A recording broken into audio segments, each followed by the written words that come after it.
Clean chit কিনা বলবো না, কিন্তু আর্থিক দুর্নীতির প্রসঙ্গে সবার আগে একদম মানে যাকে নিয়ে আর্থিক দুর্নীতি বা কিছু নেই বলেই আপাতত দৃষ্টিতে মনে করা হচ্ছে আর্থিক দুর্নীতির খবর প্রকাশে নেই, সেই দলের প্রতিনিধি হয়ে সায়ন বসে রয়েছে। তো সায়ন অনেকটা ফ্রন্ট ফুটে আজকে। হ্যাঁ সায়ন। দেখুন, সবাইকে প্রথমে শুভ সন্ধ্যা। আমি আলোচনাটা অনেকক্ষণ ধরে শুনছিলাম। বিষয়টা হচ্ছে যে দেখুন, এই কারণে তো দিনের শেষে একটা গর্বের বিষয় কাজ করে যে যে দলটা করি 34 বছর সরকার চালিয়েছি আমরা, 1 বছর 2 বছর একটা দুটো টার্ম নয়। দেখুন, তৃণমূল কংগ্রেস 2011 থেকে 2016 এই 5 টার্মে মানে এই 5 বছর সরকার চালাতে গিয়ে তাদের বিরুদ্ধে বিভিন্ন দুর্নীতি উঠেছে, আনপ্রুভেন প্রুভেন আমি আপাতত সাইড করে রাখছি। আমি বলছি অভিযোগ রয়েছে। তো 2016 থেকে 2021 আরো অনেকগুলো অভিযোগ এসছে। আমরা এরকম ভাবে কিন্তু 34টা বছর ধরে সরকার চালিয়েছি এবং বাংলার মানুষদের কাছে আমরা চিরজীবন কৃতজ্ঞ থাকবো যে আমাদেরকে ওনারা 34 বছর সরকার চালানোর সুযোগ দিয়েছে। আমরা যেমন 3বার হেরেছি, তেমন ভাবেই আমরা 34 বছর সরকার চালিয়েছি এবং এটাই হচ্ছে আমাদের credibility, left leadership, left front leadership. এবং দেখুন, এখানে একা এই কৃতিত্ব সিপিআইএম এর নয়, এখানে এই কৃতিত্ব অবশ্যই বাম ফ্রন্টের সার্বিকভাবে। তার কারণ এতগুলো দলকে নিয়ে এত বছর ধরে আমরা এগিয়েছি।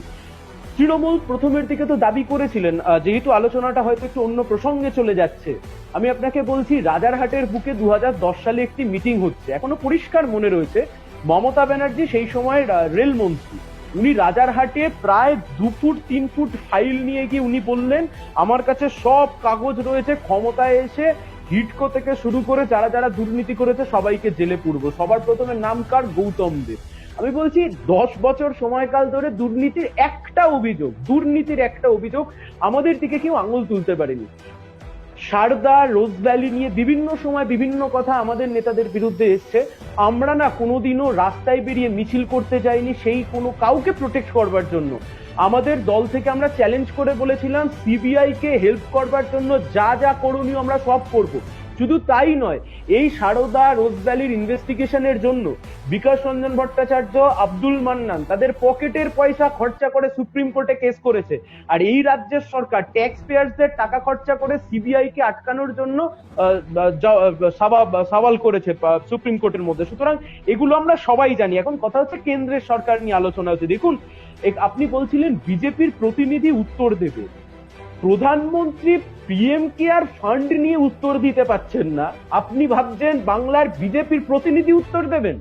বিজেপির রাজ্য সভাপতি কার্যত চুপ করে গেছেন, মাঝে মাঝে একটু চমকাচ্ছেন, গর্জাচ্ছেন, কিন্তু বৃষ্টি হচ্ছে না, কিছুই হচ্ছে না কার্যত। আর আপনি যদি ভেবে থাকেন বাংলার কোন বিজেপির প্রতিনিধি তিনি চ্যানেলে এসে আপনার প্রশ্নের উত্তর দেবেন, ওনাকে যদি এখন গড়িয়ে গড়িয়ে বল করা হয় উনি তাতেও হিট উইকেটই করবেন, ওনার বলার খুব একটা কিছু নেই। আমরা বলছি দেখুন, এই যে পিএম কেয়ার্স ফান্ড এত কোটি কত টাকা এসছে তাই জানি না, কত কোটি টাকা এসছে পিএম কেয়ার্স ফান্ডে আমরা সেটুকু পর্যন্ত জানতে পারিনি এখনো অব্দি। ব্যাপম কেলেঙ্কারি, আমি আপনাকে একের পর এক লিস্ট দড়িয়ে দিতে পারি। এই ব্যাপম কেলেঙ্কারি মধ্যপ্রদেশের বুকে বলা হচ্ছে স্বাধীনতার পর থেকে সবচাইতে বড় একটা স্ক্যাম, যেখানে এডুকেশন ডিপার্টমেন্ট ইনভলভ হয়ে রয়েছে। আমরা বলছি একের পর এক স্ক্যাম তো গত 7 বছর ধরে গোটা ভারতবর্ষের মানুষ আমরা দেখেছি। শুধু তাই নয়, বিজেপি ক্ষমতা দখল করবার জন্য এই দুর্নীতির সাথে কিন্তু বারংবার আপোষ করেছে। আমি আপনাকে বলছি 2014 সালে যখন বিজেপি ক্ষমতায় আসবার আগে তারা কি বলেছিল? না খাউঙ্গা না খানে দুঙ্গা, প্রধানমন্ত্রী বলছিলেন। এখন ভারতবর্ষের মানুষ, আমার দেশের নাগরিক, আমি যে দেশে বসবাস করি, আমি যে দেশের নাগরিক, সে দেশে অমিতাভ বচ্চন থেকে শুরু করে অন্য যে কেউ মানে একটু ডায়লগ দিলে সবাই খুব আর কি জনপ্রিয়তা লাভ করে। মোদিজিও জনপ্রিয়তা লাভ করেছিলেন, আপকি বার মোদি সরকার, না খাউঙ্গা না খানে দুঙ্গা, চৌকিদার, এত কিছু তো বলেছিলেন। আপনি দেখুন আজকে কেন্দ্রের সরকারের দিকে তাকিয়ে হাজার হাজার কোটি টাকার দুর্নীতি সামনে আসছে। শুধু তাই নয়, সেখানে পিএমওর নাম পর্যন্ত চলে আসছে। শুধু তাই নয়, আমি আপনাকে বলছি মধ্যপ্রদেশের কংগ্রেসের সরকার দখল করবার জন্য জ্যোতিরাদিত্য সিন্ধিয়ার বিরুদ্ধে যা মামলা ছিল রাতারাতি সেই মামলাকে পর্যন্ত তুলে নেওয়া হয়। আমার এক্সাক্ট নামটা মনে পড়ছে না। মহারাষ্ট্রের বুকে ঠিক যে সময়তে সরকার গঠন করা নিয়ে দোলাচলে চলছে, রাষ্ট্রপতি শাসন জারি করে দিল কিছুদিনের জন্য। বিজেপি খেলতে নেমে গেল ময়দানে, এবং খেলতে নেমে গিয়ে কোনো একজন সাংসদ, আমার এক্সাক্ট নামটা মনে পড়ছে না, তাকে ডেকে পরিষ্কার অফার করে দেওয়া হলো, আমি সিবিআইতে তোমার এগেনস্টে যা যা অভিযোগ আছে আমি সমস্ত ক্লিন চিট দিয়ে দিচ্ছি, সব কেস তুলে নিচ্ছি, তুমি খালি তোমার এমএলএ নিয়ে আমার দিকে চলে এসো, আমরা গভর্নমেন্ট করব। তিনি কাজের কাজও করলেন, তিনি সমস্ত কেস উইথড্র করলেন, পরের দিন আবার দেখলাম তিনি তার দলে ফিরে চলে গেলেন। এইটা হচ্ছে বিজেপি। আমাদের বাংলার বুকে যাদেরকে আমরা প্রকাশ্যে দুর্নীতি করতে দেখেছি, প্রকাশ্যে ঘুষ নিতে দেখেছি, প্রকাশ্যে যারা দুর্নীতির সাথে যুক্ত, যে নেতাদের বিরুদ্ধে আমরা আন্দোলন করেছি, সেই নেতাগুলোকে বিজেপি বকলমে ভাঙিয়ে নিয়ে গিয়ে কার্যত সেই চোরেদের একটা রিউনিয়ন ঘটালো, এবং সেই চোরেদেরকে ফ্রন্ট লাইনে নিয়েছে বিজেপি 2021-এর নির্বাচনে লড়াই করলো। আমি আপনাকে একটি কথা শুধুমাত্র এখানে বলছি, কিছুদিন আগে দেখলাম মুকুল রায়ের ওয়াইফ, তিনি অসুস্থ ছিলেন, আমি ওনাকে এই ওয়েল উইশ করছি যে উনি তাড়াতাড়ি সুস্থ হয়ে উঠুন। কিন্তু যে বিজেপি এক সময় বলেছিল ভাগ মুকুল ভাগ, সেই বিজেপির প্রধানমন্ত্রী, আমাদের গোটা ভারতবর্ষের প্রধানমন্ত্রী, সেই প্রধানমন্ত্রী মুকুল রায়কে ফোন করে খোঁজ নিচ্ছেন আপনার ওয়াইফ এখন কেমন আছেন। মুকুল রায় 2021 সালে ডিসাইডিং ফ্যাক্টর ছিলেন বিজেপিতে কে প্রার্থী হবে কে প্রার্থী হবে না। সুতরাং এই দুর্নীতির বিরুদ্ধে আন্দোলনটা কে করবে, এটাও তো একটা সবচাইতে বড় আজকে প্রশ্ন। তৃণমূল কংগ্রেস এই আন্দোলন করতে পারবে? তৃণমূল কংগ্রেসের বিরুদ্ধে এরকম 100টা অভিযোগ রয়েছে। বিজেপি আজকে তৃণমূলের বিরুদ্ধে বলছে, কিন্তু কার বিরুদ্ধে বলছে? বিজেপি ঘুমোতে যাওয়ার সময় যাকে চাল চোর বলেছে, ট্রিপল চোর বলেছে, নারদার চোর, সারদার চোর, রোজভ্যালির চোর, গরু চোর, কয়লা চোর, সব চোর বলেছে, পরের দিন সকালবেলায় তাকে একটা গেরুয়া উত্তরীয় পরে তাকে দলে টেনে নিয়েছে। এই ক্রেডিবিলিটি বিজেপির নেই যে বিজেপি তৃণমূল কংগ্রেসের দুর্নীতির বিরুদ্ধে বলবে। তৃণমূল কংগ্রেস বিজেপির দুর্নীতির বিরুদ্ধে আজকে কথা বলবে। এক্ষুনি প্রিয়দর্শিনী বলছিল, শুনছিলাম যে কিছুক্ষণ, হ্যালো হ্যালো যাচ্ছে, বলুন বলুন, শোনা যাচ্ছে। হ্যাঁ সায়ন, হ্যালো, হ্যাঁ সায়ন শোনা যাচ্ছে, আপনি শুনতে পাচ্ছেন? আমার মনে হয় ফোন আসার জন্য কোনো সমস্যা হয়েছে, আমার মনে হয়। হ্যাঁ সায়ন, শুনতে পাচ্ছেন আমার কথা? এভরিবডি, আমরা তখন শুনতে পাচ্ছিলাম সায়ন, বোধহয় আপনার সমস্যা হচ্ছিল।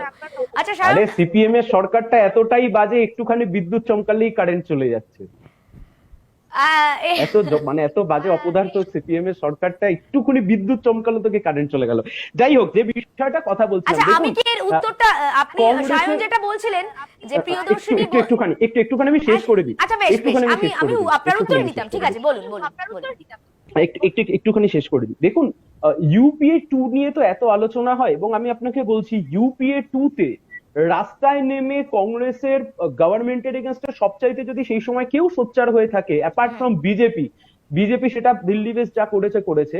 ইকোনমিক পলিসিতে তো আমরা সোচ্চার হয়েছিলাম বিভিন্ন স্ক্যামে, বিভিন্ন আমি আপনাকে গোটা বিষয়টা বলছি, সেটা 2G হতে পারে, সেটা আদর্শ আবাসন কেলেঙ্কারি হতে পারে, বিভিন্ন রকমের যে স্ক্যাম গুলো সেই সময় সামনে আসছিল, যে সুইস ব্যাংকে এত কোটি টাকা মজুদ আছে। কিন্তু বিষয়টা কি জানেন তো, মনমোহন সিং এর গভর্নমেন্টের একটাই ক্রেডিবিলিটি ছিল, মনমোহন সিং গভর্নমেন্ট কোনোদিন এই আলোচনাটাকে ডাইভার্ট করতে চায়নি।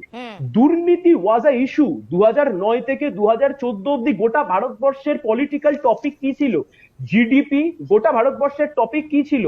লোকপাল, লোকায়ুত। এটাই তো একটা পলিটিক্যাল ডিসকাশন। আপনি খুব ভালো করে আজকে দেখুন, বিজেপির বিরুদ্ধে আপনি যখন দুর্নীতির অভিযোগ আনবেন, কালকে সকালবেলায় কোথাও যদি একটি অ্যাটাক হয়, সেখান থেকে যদি আমরা একটা রিটালিয়েট করি, এবং এই গোটা একটা ন্যাশনালিজমের হাওয়া থেকে শুরু করে একটা হিন্দু মুসলিম, সেখানে একটা কমিউনাল এজেন্ডাকে ঢুকিয়ে দিয়ে সেই দুর্নীতির আলোচনাকে আপনি আর খুঁজেই পাবেন না। আমি আপনাকে দায়িত্ব নিয়ে বলছি 2019 সালের, বিজেপি সেন্ট্রাল লিডারশিপও কনফিডেন্ট ছিল না যে তারা গভর্নমেন্টে আসতে পারে। 2019 সালের ওই যে ফেব্রুয়ারি মাসে যে আক্রমণটা হলো, যে জঙ্গি আক্রমণটা হলো, সেই জঙ্গি আক্রমণের পরে যে এয়ার স্ট্রাইক হলো, সেখান থেকে একটা ন্যাশনালিজমের হাওয়া তুলে বিজেপি কিন্তু গভর্নমেন্টে ফিরে এলো। সুতরাং আজকের দিনে দাঁড়িয়ে করাপশনটাকে যে মানুষের সামনে আমরা তুলে ধরবো, করাপশনটা যে একটা ইস্যু, সেটা আসবার আগে একটা ন্যাশনালিজম এবং একটা আইডেন্টিটি পলিটিক্স, তুমি হিন্দু তুমি মুসলিম, যেটা ওয়েস্ট বেঙ্গলেও খুব ভালোভাবে চলছে, এবং 34 একশোটা খারাপ কথা বলতে পারেন আমাদেরকে, কিন্তু আমরা আইডেন্টিটি পলিটিক্সকে কিন্তু এইভাবে ইউজ করিনি। আমি প্রিয়দর্শিনীকেও আগের দিন একই কথা বলছিলাম, দেখো 34 বছরে তুমি আমার নামে 100টা খারাপ কথা বলতে পারো, কিন্তু তুমি এ কথা কোনোদিনও বলতে পারবে না যে অনিল বিশ্বাস বা বিমান বসু কোনো এক তৃণমূলের এমএলএ, কোনো এক তৃণমূলের এমপি, কোনো এক কংগ্রেসের নেতাকে বিকেল বেলায় আলিমুদ্দিন স্ট্রিটে ডেকে নিয়ে গিয়ে উন্নয়নের জোয়ারে ভেসে এসছে বলে তাকে আমরা দলে যোগ করিয়ে নিলাম। এই জায়গাটা কিন্তু বাংলায় ছিল এবং এটা অ্যাকসেপ্ট করতে হবে এই বিষয়টা। 2 নম্বর আমি আপনাকে একটি বিষয় বলছি, দেখুন কাদেরকে নিয়ে আপনি আলোচনা, আমরা বারংবার চিঠি দিয়েছি, আমরা পার্লামেন্টের মধ্যে মোহাম্মদ সেলিম সেই সময় এমপি ছিলেন, আমরা বারংবার এই কথা বলেছি যে পার্লামেন্টের যে এথিক্স কমিটি, নারদা নিয়ে পার্লামেন্টে এথিক্স কমিটি হলো, তো সেই এথিক্স কমিটির হেড কে লালকৃষ্ণ আদবানি। মমতা ব্যানার্জির চোখে good BJP leader, Mamata Banerjee একটা সুন্দর ওয়ার্ড ইউজ করে, এটা সায়ন একটা ভাইটাল পয়েন্ট বলছে, এটা এথিক্স কমিটির মিটিং হয়নি। আমি একটুখানি শেষ করে নিচ্ছি ম্যাডাম, আমি বলছি দেখুন ম্যাডাম, মমতা ব্যানার্জি একটা খুব গুড বিজেপি ব্যাড বিজেপি, আমি জানি না বিজেপির গুড কি আছে আর ব্যাড কি আছে, বিজেপি তার একটা আইডিওলজি আছে, হিন্দু রাষ্ট্র করবে, এই হচ্ছে বিজেপির আইডিওলজি, খুব সোজা কথা। এর মধ্যে কোনো গুড বিজেপি ব্যাড বিজেপি থাকতে পারে না। আপনি দেখুন এথিক্স কমিটি চুপ করে বসে রইল, আপনি 34 বছরে আমাদের অ্যান্টি করাপশনের কথা বলছিলেন, তো এবার আমি আপনাকে বলছি শুনুন, 2004 থেকে 2009 সোমনাথ ভট্টাচার্য সেই সময় স্পিকার ছিলেন, আমার দলের বর্ষিয়ান নেতা ছিলেন, সোমনাথ ভট্টাচার্যের নেতৃত্বে সেই সময়তে কিছু নেতার একই রকমের অভিযোগ এসেছিল, সেই সময়তে কিন্তু এথিক্স কমিটি ডেকে তাদেরকে পার্লামেন্ট থেকে বের করে দিয়েছিল। ভারতবর্ষের সংসদের যে গরিমা, যে ঐতিহ্য, সেই ঐতিহ্যকে বজায় রাখবার যে কাজ, সেই কাজ কিন্তু আমরা করেছিলাম। শুধু তাই নয়, আমি আপনাকে আরো একটি কথা বলছি, এই যে ধরুন আজকে মমতা ব্যানার্জি বলছেন, প্রিয়দর্শিনী এখানে বলছেন যে তৃণমূল কংগ্রেসে যাদের বিরুদ্ধে অভিযোগ আছে তাদেরকে নাকি দোষ যদি প্রমাণ হয়ে যায় তাহলে কি করা হবে, তাদের বিরুদ্ধে ব্যবস্থা নেওয়া হবে। আমরা বলছি যে কত রকমের স্টেটমেন্ট হয়। আমি আপনাকে বলছি, বউবাজারের একটি জনসভা থেকে 2016 সালে মমতা ব্যানার্জি বললেন, আগে যদি এই ক্লিপিংস আপনারা আমাকে দেখাতেন তাহলে আমি এনাদেরকে টিকিটই দিতাম না। সেই মমতা ব্যানার্জি, তারা যখন ভোটে জিতলেন, মমতা ব্যানার্জি তার স্টেটমেন্ট কমপ্লিটলি চেঞ্জ করে নিলেন এবং তারাই মমতা ব্যানার্জির কার্যত কোর টিম, তারা কার্যত মমতা ব্যানার্জির কোর টিম। অভিষেক ব্যানার্জি বিধানসভা নির্বাচনের সময় শুভেন্দু অধিকারীকে আক্রমণ করতে গিয়ে বললেন, টাকা নিতে তোমায় দেখা গেছে, চোর তো তুমি। অথচ আমরা দেখছি সৌগত রায় সন্ধ্যাবেলায় বসে সেই তৃণমূল কংগ্রেসকে ডিফেন্ড করছেন নারদাকে। সুতরাং এই গোটা বিষয়টাই খুব দিশাহীন একটা বিষয়। এবং আমি আপনাকে বলছি, সেন্ট্রাল গভর্নমেন্টের আরেকটি বিষয়, ইলেকট্রাল বন্ডের মধ্যে দিয়ে কোটি কোটি টাকা আসছে, এই টাকার যে হিসাব, এটা আরো বড় স্ক্যাম। গোটা ডেমোক্রেসির যে স্ট্রাকচার, সেই স্ট্রাকচার ভেঙে দেওয়ার জন্য এমন একটা আইনই খুব মানে একদম ইজ এনাফ। এবং এই দুর্নীতির বিরুদ্ধে কে লড়াই করবে? দেখুন আমি আপনাকে একটা বিষয় বলি, দুর্নীতির বিরুদ্ধে যে মুভ হবো, দুর্নীতির বিরুদ্ধে লড়াই করব, সেটা একটা স্পেসিফিক কোয়েশ্চেন। অরবিন্দ কেজরিওয়াল, যিনি দুর্নীতির বিরুদ্ধে এত লড়াই করলেন, লোকপাল, লোকায়ুত, এত কিছু করলেন, অরবিন্দ কেজরিওয়াল দেখলাম ক্ষমতায় আসবার পরে বললেন, আমরা ক্যাপিটালিজমের পক্ষে, আমরা ক্রোনি ক্যাপিটালিজমের এগেনস্টে। এখন বিষয়টা হচ্ছে যে ক্রোনি ক্যাপিটালিজম হচ্ছে ক্যাপিটালিজমেরই একদম মানে হাইয়েস্ট পিক। এখন ওই ক্যাপিটালিজমের পক্ষে গিয়ে সবটা আমি প্রাইভেটাইজেশনের পক্ষে চলে যাচ্ছি, আমি মার্কেট ইকোনমির পক্ষে সওয়াল করছি, তারপর থেকে দাঁড়িয়ে আমি ওই করাপশনের এগেনস্টে লড়বো, এটা খুব একটা সহজ বিষয় নয়। আমি এখানে আরো একটি বিষয় আপনাদের এখানে দৃষ্টি আকর্ষণ করছি।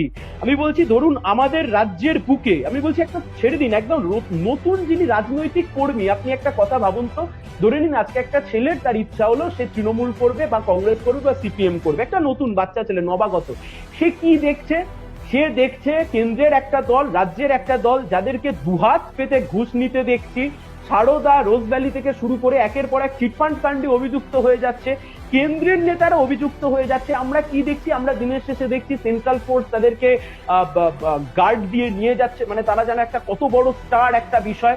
কার্যত দুর্নীতির অভিযোগ থাকা সত্ত্বেও তারা আজকের দিনের এস্টাবলিশড লিডারশিপ, এটা সমাজে কোন বার্তা আমরা দিচ্ছি? আপনি বলতে পারবেন কোন দিকে আমরা ঠিক এগিয়ে নিয়ে যাচ্ছি? এবং আমি আপনাকে লাস্ট আরো একটা কথা বলছি, প্রিয়দর্শিনী এই যে বললেন না যে দলে থেকে ব্যবস্থা নেবেন, আমি বলছি প্রিয়দর্শিনী শুনুন, আমাদের পূর্ব মেদিনীপুরের সবচাইতে বড় নেতার নাম শুনুন, লক্ষণ শেঠ।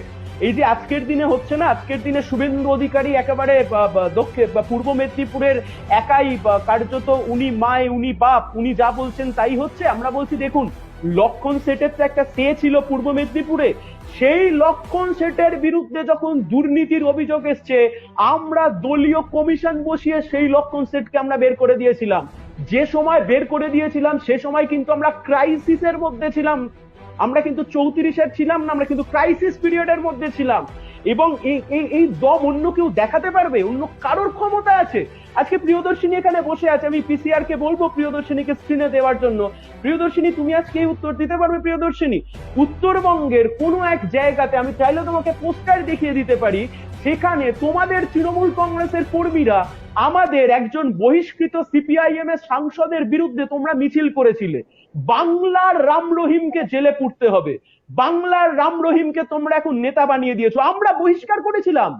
তোমরা এই যে বলছো না, এই যে একটা স্বচ্ছ ভাবমূর্তির কথা, আমরা তো তাকে বহিষ্কার করেছিলাম, কিন্তু তোমরা তাকে নেতা হিসেবে এস্টাবলিশ করলে। সেটা তোমাদের দলের বিষয়, আভ্যন্তরীণ বিষয়। কুণাল ঘোষকে তুমি রাজ্যের সম্পাদক বানিয়ে মমতা ব্যানার্জি বলছেন আমার কাছে যেন না কোনো কয়লা, গরু এসবের কোনো অভিযোগ আসে। কোন বার্তা দিতে চাইছো তোমরা? কুণাল ঘোষকে রাজ্যের সম্পাদক বানাচ্ছ, যে কুণাল ঘোষ 100টা ক্লিপিংস পড়ে আছে। কুণাল ঘোষ নিজে বলছে কালীঘাটে টাকা লোকানো আছে, বলছে মমতা ব্যানার্জি সবচাইতে বেশি উপকৃত হয়েছে। উনি তো সিপিএম এর নেতা নন, উনি তো কংগ্রেসের নেতা নন, উনি তৃণমূল কংগ্রেসের নেতা। সেই তৃণমূল কংগ্রেসের নেতা, যে নেতা বললেন মমতা ব্যানার্জির বাড়িতে টাকা লোকানো আছেন, তিনি 2021 সালে তৃণমূল কংগ্রেসের স্টার ক্যাম্পেনার। কোন বার্তা দিচ্ছ সোসাইটিতে? রাজনীতি তো হবে, তুমি তৃণমূল, আমি সিপিএম, উনি কংগ্রেস, এনারা মিডিয়া পার্সন, সব তো হবে, কিন্তু সোসাইটিতে আমরা কোন বার্তা দিচ্ছি? আমরা কি ঠিক বার্তা দিচ্ছি? আদৌ কি মনে হয় শুভেন্দু অধিকারী দুর্নীতিগ্রস্ত নেতা, রাজীব বন্দ্যোপাধ্যায় দুর্নীতিগ্রস্ত নেতা, এটা বোঝবার জন্য ওদেরকে বিজেপিতে যেতে হয়। আর যতদিন না ওরা বিজেপিতে যায় ততদিন অব্দি শুভেন্দু অধিকারী যাতে দলে থাকেন তাই জন্য সৌগত রায় তার সাথে বসে মিটিং করেন, রাজীব বন্দ্যোপাধ্যায় যাতে দলে থাকেন তাই জন্য পার্থ চট্টোপাধ্যায় তৃণমূল কংগ্রেসের মহাসচিব তাদেরকে বসে মিটিং করেন। যখন ওরা চলে যান তারপরে তোমরা বলো বন সহায়ক দপ্তরে দুর্নীতি হয়েছে। যখন ওনারা চলে যান তারপরে অভিষেক ব্যানার্জি বলেন টাকা তো তোমায় নিতে দেখা গেছে। কোন ধরনের দুর্নীতি? আর এই দুর্নীতির বিরুদ্ধে কে লড়াই করবে? তৃণমূল কংগ্রেস লড়াই করবে বিজেপির বিরুদ্ধে, আর বিজেপি লড়বে তৃণমূলের বিরুদ্ধে। এটা কখনো হতে পারে না। তাই আপনারা যে কথা বললেন, আবারও আমি বলছি, যে ক্রেডিবিলিটির কথা আপনারা বললেন, এই ক্রেডিবিলিটি কিন্তু আমরা অর্জন করেছি। এটা ঠিক আমরা নির্বাচনে হেরেছি, এটা ঠিক আমরা বিধানসভায় শূন্য হয়ে গেছি, এটাও ঠিক। আবার এটাও ঠিক এই দুর্নীতির বিরুদ্ধে আপসহীন লড়াই আমরা করছি।